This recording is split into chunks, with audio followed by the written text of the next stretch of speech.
I have found my vocation, and my vocation is love. Today is the feast day of Saint Therese of Lisieux, and in our household, it's a big day for us. We named our daughter after Saint Therese, so we love Saint Therese of Lisieux. And we just love her example and her witness, right? The little way, and she is the little flower. And her example provides for us such a good model of someone who just listened to the Lord, sought to do his will, and then tried to just tell others about him through her actions in her life.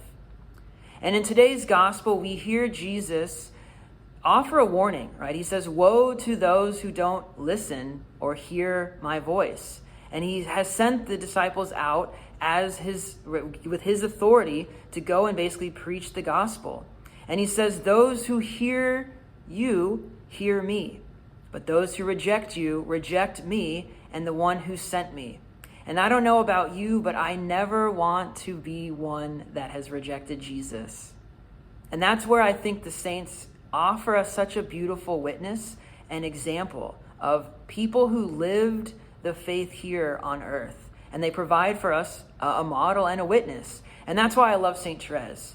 So Saint Therese did not have the easiest upbringing. Her mom passed away when she was 4. She had some kind of emotional issues here and there. She is initially denied entering the convent, but through her prayer and perseverance, she's able to join the Carmelites. But that's met with its own hardships. So she has different issues and struggles as a Carmelite, and then at a young age is diagnosed with tuberculosis and dies at 24, right? But in all this, what is her response? Her response is love, And she is the patron saint of missions, even though she never left the convent. And she is a doctor of the church because of her life and her model and her witness and her autobiography, The Story of a Soul.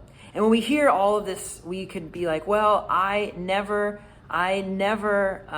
could do that, right? I could never be that. I could never do all those things. And here's what Therese says about that. She says, "It pleases him to create great saints who may be compared with the lilies or the rose.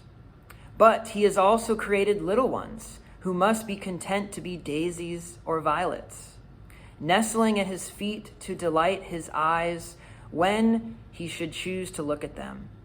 The happier they are to be as he wills, the more perfect they are." And then she goes on to say later, "If every flower wanted to be a rose, nature would lose its springtime beauty." So today, you are invited, as I am, to be the saints that God is calling us to be. There's already been a Saint Therese of Lisieux, so be the saint that God's calling you to be.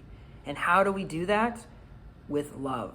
Saint Therese says that remember that nothing is small in the eyes of God. Do all that you do with love. So today, let us turn our eyes and our hearts to the Father and receive that love so that we can love those around us in return.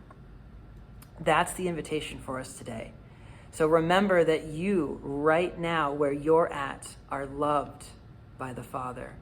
And he invites you into a deeper relationship with him this day. So remember that you are loved. I'll be praying for you. And Saint Therese of Lisieux, pray for us. Have a wonderful week. God bless.